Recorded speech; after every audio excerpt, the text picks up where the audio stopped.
Bonjour Katia Dubreuil. Bonjour.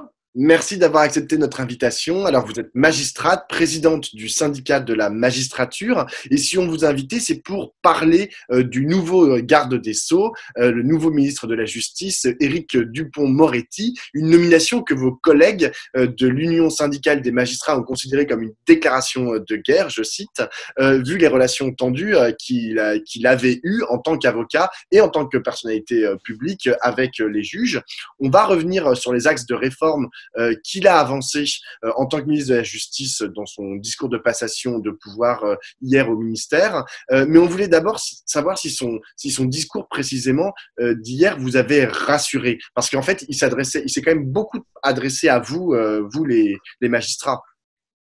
Ouais, c'est sûr qu'on voit bien à travers ce discours qu'il y a une volonté de poser qu'il va prendre des fonctions de garde des Sceaux et qui sera pas dans la même posture effectivement qu'en tant qu'avocat de la défense, ce qui d'ailleurs est tout à fait naturel, hein. Il change totalement de braquet. Nous, on n'a pas utilisé le terme de déclaration de guerre à propos de sa nomination. Alors évidemment que on conçoit que le président de la République, lorsqu'il choisit ce garde des Sceaux, lorsqu'il fait descendre la justice au 10e rang de l'ordre protocolaire, ne nous envoie pas un message particulièrement serein. Enfin, en tout cas, les magistrats peuvent forcément le vivre et le président de la République le sait comme quelque chose d'agressif puisque cet avocat a tenu des propos agressifs à l'encontre des juges. Donc, mais ça, on le savait déjà en quelque sorte que le président de la République ne faisait pas forcément ses choix pour effectivement brosser les magistrats dans le sens du poil. Et par ailleurs que la place de la justice, on va dire, dans la politique gouvernementale depuis le début de son mandat n'est pas forcément une priorité. Les équilibres institutionnels, il n'y a pas eu d'évolution positive, en tout cas dans les équilibres institutionnels depuis le début de son mandat et dans la place de la justice dans les institutions. Donc tout ça, c'est déjà su, ça se confirme. Donc forcément qu'il y a une réaction qu'on peut comprendre de la part des magistrats, une première réaction un peu épidermique. Après, je pense qu'il faut voir ce que ce nouveau garde des Sceaux veut faire et comment il veut travailler. Il y a des choses qu'il a pu soutenir en tant qu'avocat qui peuvent être intéressantes et surtout les déclarations qu'il a pu faire en tant qu'avocat à titre privé ne présage pas forcément de la politique qu'il va vouloir mettre en œuvre parce que d'abord il va s'inscrire dans un gouvernement. Donc on est dans un flou assez important et à cet égard le discours effectivement lors de la passation de pouvoir était relativement intéressant parce qu'il comporte des points sur lesquels nous on aimerait bien travailler. Alors, on va revenir après sur les points plus en particulier, mais justement, vous avez parlé de cette régression dans l'ordre protocolaire. Pour autant, Éric Dupond-Moretti a parlé du président de la République comme un homme courageux qui veut faire améliorer la justice de son pays. Est-ce que vous êtes d'accord avec lui? Le bilan de ces trois premières années, de ces trois premières années de mandat d'Emmanuel Macron, ça vous semble positif en matière de justice? C'est ce qu'a fait Nicole Belloubet, par exemple? Bien sûr que non. Au contraire, il y a de la part du président de la République effectivement la réaffirmation d'une place de la justice dans les institutions qui, pour nous, ne va pas. C'est-à-dire sur le plan de l'indépendance de la justice, il y a eu un certain nombre d'événements depuis le début du mandat qui sont problématiques dans la façon dont on choisit les procureurs de la République et dont on assume dire qu'on va les prendre in situ personae. Par exemple, le procureur de la République de Paris, quand le Premier ministre a dit qu'il choisissait un procureur en ligne et à l'aise et que ça ne le dérangeait pas de le dire. Donc on sent vraiment que par rapport à la place de la justice dans les institutions, même si on nous parle depuis le début du mandat de faire aboutir la réforme constitutionnelle par rapport à la nomination des magistrats du parquet, cette réforme est une réforme totalement à minima qui ne ferait finalement que mettre en accord avec les pratiques la Constitution, c'est-à-dire que le Conseil supérieur de la magistrature ferait un avis conforme pour les magistrats du parquet nommés par la garde des Sceaux, mais qui ne change rien à l'esprit général des textes, à savoir que la carrière des magistrats, et notamment des procureurs de la République et des procureurs généraux, est dans la main de la garde des Sceaux. Donc pas réellement de volonté d'avancer là-dessus et au contraire un discours, par ailleurs quand Emmanuel Macron s'est déplacé à l'audience solennelle de rentrée de la Cour de cassation, dans lequel il réaffirme finalement le fait que le procureur est dans un chaînon hiérarchique avec le pouvoir exécutif.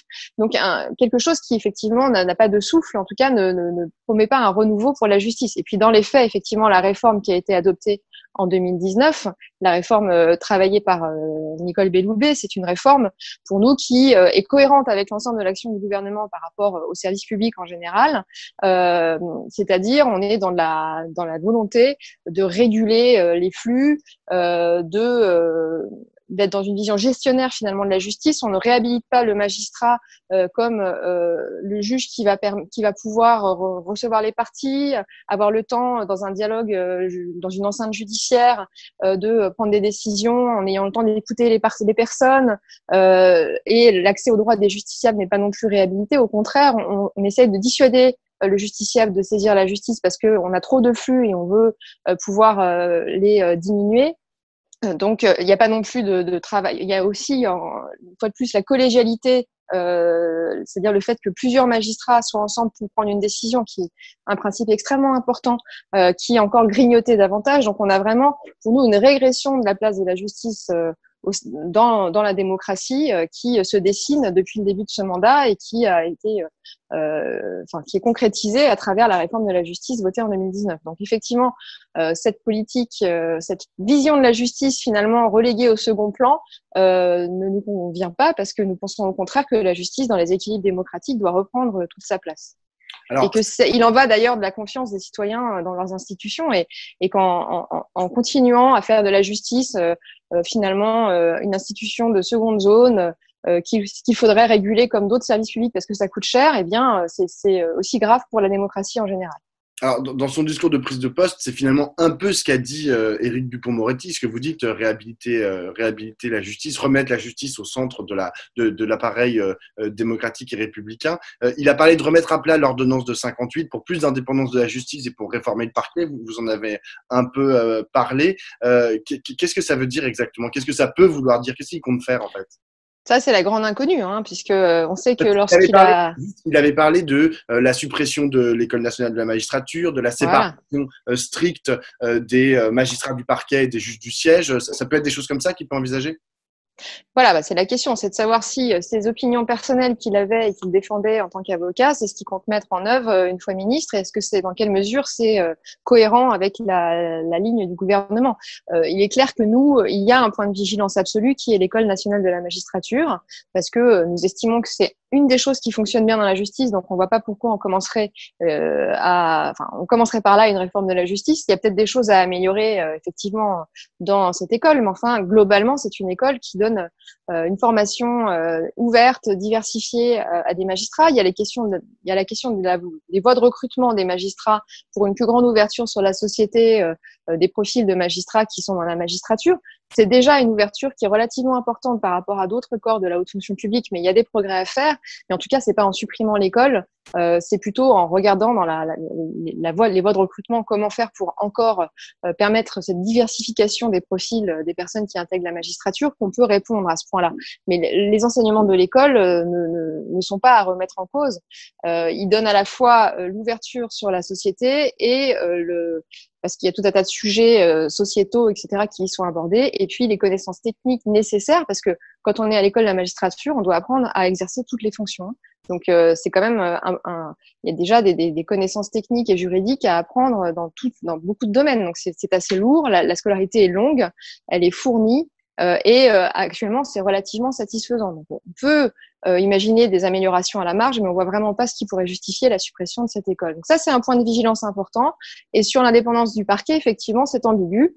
C'est quand on rencontrera le garde des Sceaux qu'on pourra savoir si effectivement il envisage, il s'oriente vers une question de séparation des corps à laquelle nous, par principe, nous sommes hostiles. Nous pensons que c'est pas la bonne façon d'arriver à l'indépendance de la justice, mais ça, il faut qu'on le voit pour savoir un peu plus ce qu'il a en tête. Il a parlé d'une réforme des fameuses enquêtes préliminaires, celles précisément qui sont en cause dans l'affaire Sarkozy avec le parquet national financier qui aurait fait écouter lors d'une de ces enquêtes justement préliminaires des avocats dont Éric Dupond-Moretti. Aujourd'hui, le garde des Sceaux veut plus de contradictoires. Ça vous paraît important à vous aussi? Oui, alors précisément, ça fait partie de volets de réformes que peut-être il pourrait porter et qui sont à contre-courant de ce qui se passe depuis une vingtaine d'années dans toutes les évolutions législatives. plus rééquilibrer la procédure pénale pour effectivement réhabiliter les droits de la défense, et notamment la question de l'enquête préliminaire. Nous, au syndicat de la magistrature, on s'est toujours positionné sur des évolutions de l'enquête préliminaire permettant d'introduire du contradictoire, c'est-à-dire l'accès aux pièces de la procédure par la défense, et puis pour permettre l'exercice de voies de recours sur ce qui peut être décidé pendant cette enquête. Ça existe quand un juge d'instruction est saisi, ça n'existe pas dans le cadre de l'enquête préliminaire. Et comme par ailleurs, depuis 20 ans, on a donné au parquet de nombreuses prérogatives qu'avant le parquet n'avait pas, les écoutes téléphoniques, plus progressivement élargies. Ça a commencé en 2004 avec la loi Perben et ça s'est ensuite étendu. Donc maintenant, avant, il fallait saisir un juge d'instruction pour pouvoir prononcer un certain nombre de mesures d'enquête coercitives ou qui portent atteinte à la vie privée de façon importante, comme les écoutes téléphoniques. Maintenant, le parquet n'a plus besoin de passer pour un juge d'instruction pour faire ça. Donc, de plus en plus d'affaires sont traitées en enquête préliminaire et on n'a pas parallèlement permis de faire évoluer le régime de cette enquête pour qu'il y ait du contradictoire et l'exercice de droit de recours. Donc, on voit bien, à travers cette affaire des fadettes des avocats, que c'est problématique parce qu'une enquête préliminaire, il n'y a pas de durée, de limitation de durée. Donc, ça peut durer des années sans que personne ne le sache et si jamais c'est classé sans suite à la fin, on ne pourra jamais venir contester les mesures qui ont été prises. Ce qui nous pose problème dans cette affaire-là, d'ailleurs, c'est que le garde des Sceaux était avocat, avait dit qu'il allait avait déposé plainte contre le PNF, en tout cas contre X, mais par rapport aux actes d'enquête qui avaient été faits. Voilà, il avait dénoncé le parquet national financier. Et nous, on a une inquiétude aussi sur ce sujet des affaires financières parce que il nous semble que le parquet national financier, il faut pas jeter le bébé avec l'eau du bain. C'est une institution qui effectivement a permis vraiment à ce que de nombreuses affaires maintenant sortent et soient traitées. Donc il y a des beaux résultats. Il y a la fragilité du PNF, c'est la fragilité du parquet en général, c'est-à-dire qu'effectivement les garanties d'indépendance, comme pour le reste du parquet, ne sont pas suffisamment solides pour que les citoyens puissent se dire, bah voilà, quand le PNF fait ça, c'est parce qu'il a décidé. On peut toujours suspecter l'intervention extérieure du politique ou autre. Donc effectivement, il y a cette fragilité. Il y a la fragilité procédurale qui concerne aussi tout le parquet et pas le PNF, que l'enquête préliminaire effectivement est utilisée et pose question en termes de droit de la défense et d'équilibre procéduraux, mais c'est pas pour ça qu'il faut avoir la tête du PNF. C'est les réformes de procédure, les réformes de statut du parquet qui doivent être faites et pas du tout, du coup, en gros, couper la tête du PNF alors qu'elle a mal à la jambe. C'est un peu ça l'idée. Alors, ce qui pose problème par rapport au PNF, c'est qu'une inspection a été lancée par Madame Belloubet pour aller voir si le PNF a bien fait en quelque sorte d'utiliser ses pouvoirs d'investigation sur les fadettes des avocats, si c'était en gros proportionné par rapport effectivement au secret professionnel des avocats. Cette inspection, on a écrit à la garde des Sceaux pour contester qu'elle puisse être faite. Bien sûr, on comprend qu'on ait envie de comprendre ce qui s'est passé. Il n'y a pas de voie de recours. C'est pas parce qu'il n'y a pas de voie de recours, ça il fallait les prévoir, c'est dommage, mais voilà, qu'on peut saisir l'inspection qui dépend de l'exécutif pour venir regarder si des actes d'enquête étaient proportionnés. Savoir si un acte d'enquête est proportionné, c'est des voies de recours, c'est la chambre de l'instruction, c'est la cour d'appel, etc. Ce n'est pas l'inspection rattachée à l'exécutif qui peut le dire. Donc on avait déjà écrit à Nicole Belloubet pour lui demander de retirer cette inspection, et maintenant on a écrit évidemment à Éric Dupond-Moretti parce que le problème c'est que par ailleurs dans cette affaire il est quand même particulièrement il y a quand même un conflit d'intérêt, quoi. Il avait déposé plainte et le rapport de l'inspection va atterrir sur son bureau et c'est lui le décisionnaire finalement des suites à donner. Ce qui pose quand même un gros souci en l'occurrence. Donc ça, cette inspection pour nous, c'est une condition très importante pour que les choses puissent avancer sereinement avec ce garde des Sceaux. Cette inspection doit s'arrêter immédiatement. Alors, justement, pour vous, le fait que Éric Dupond-Moretti soit à la tête, au-delà même de la question juste du PNF, soit à la tête d'un cabinet qui traite de nombreuses affaires, ça peut être une source de conflit d'intérêts? Oui, alors je pense que du coup c'est l'occasion justement, puisque les remontées d'informations, pareil, c'est un des éléments, les remontées d'informations des parquets vers le garde des Sceaux, c'est un des éléments qui entame la confiance des citoyens dans la justice parce qu'on sait que la garde des Sceaux ou le garde des Sceaux a entre les mains tous les éléments des affaires judiciaires en cours les plus sensibles, notamment concernant des personnalités politiques. Donc, par principe, nous, ça fait des années qu'on demande de supprimer ces remontées d'informations, d'autant que depuis 2013, il n'y a plus d'instruction individuelle possible du garde des Sceaux dans les affaires judiciaires. Donc, il n'y a pas besoin d'avoir connaissance du détail des affaires en cours, puisqu'il n'y a plus d'intervention du garde des Sceaux. Donc, on en demande la suppression et effectivement, à plus forte raison, en prenant en compte le fait que notre nouveau garde des Sceaux a été parti dans un certain nombre d'affaires, son cabinet peut toujours être parti dans un certain nombre d'affaires sensibles. Il paraît urgent, là encore, de faire évoluer le droit sur ce point. Alors, Dupond-Moretti veut aussi mettre en place un système de responsabilité des juges. Qu'est-ce que ça veut dire au juste et vous vous situez comment par rapport à cette proposition? Je ne sais pas trop ce que ça veut dire de mettre en place un système de responsabilité des juges, parce qu'il y a déjà un système de responsabilité des juges. Hein. Les juges, comme tout le monde, qui commettent des infractions, bien évidemment, peuvent être sanctionnés. Et surtout, sur le plan disciplinaire, le Conseil supérieur de la magistrature, bien sûr, est saisi lorsqu'il y a des manquements déontologiques.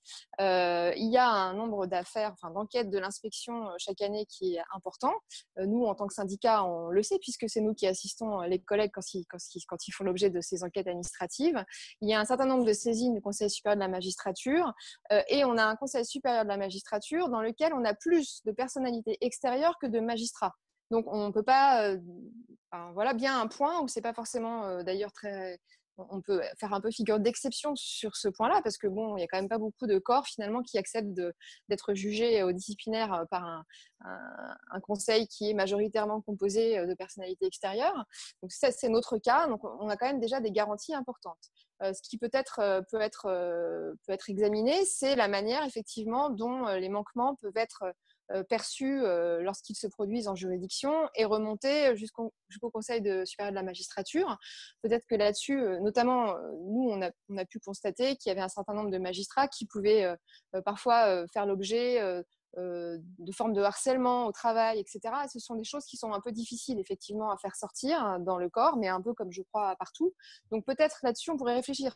Il est vrai que les magistrats, eux, lorsqu'ils sont par exemple victimes dans l'enceinte du travail, n'ont aucun moyen spécifique en fait de faire remonter une plainte ou quelque chose pour dire que ça ne va pas. Donc il y a des choses là-dessus qui peuvent être effectivement creusées. Encore une fois, c'est pareil, on ne dit pas que tout est parfait, mais dire on va mettre en place une responsabilité des magistrats, c'est n'importe quoi parce que c'est déjà le cas. Alors, le remaniement de l'indice a aussi été l'occasion de donner une claque à toutes celles et tous ceux aussi qui portent les combats féministes. Au-delà des affaires qu'il a plaidées, on connaît les propos d'Éric Dupond-Moretti sur le sujet, qui a vivement critiqué, par exemple, la création d'un outrage sexiste, dans la mesure où certaines femmes aimaient se faire siffler. Pour vous, ça vous choque? Vous trouvez ça problématique? C'est problématique pour le droit des femmes en général, les droits des femmes en général?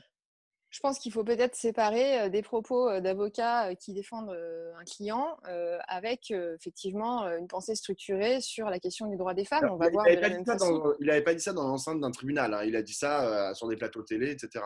Donc je ne sais pas si son rôle Oui, d'avocat, si on est c'est toujours toujours, avocat. c'est toujours un peu difficile et délicat de séparer finalement un avocat qui va sur des plateaux et qui par ailleurs a des affaires défend un certain nombre de personnes, de parties privées, tient des propos. Est-ce que c'est pour appuyer effectivement une défense qui par ailleurs qui se délocalise en quelque sorte sur les plateaux télé? Bon, c'est d'ailleurs une question toujours, hein, cette espèce de porosité entre la justice qui se rend dans les juridictions et sur les plateaux télé, ou est-ce que ça correspond vraiment à une pensée? Alors c'est sûr que manifestement sur le droit des femmes, il y a eu des propos qui ont pu heurter.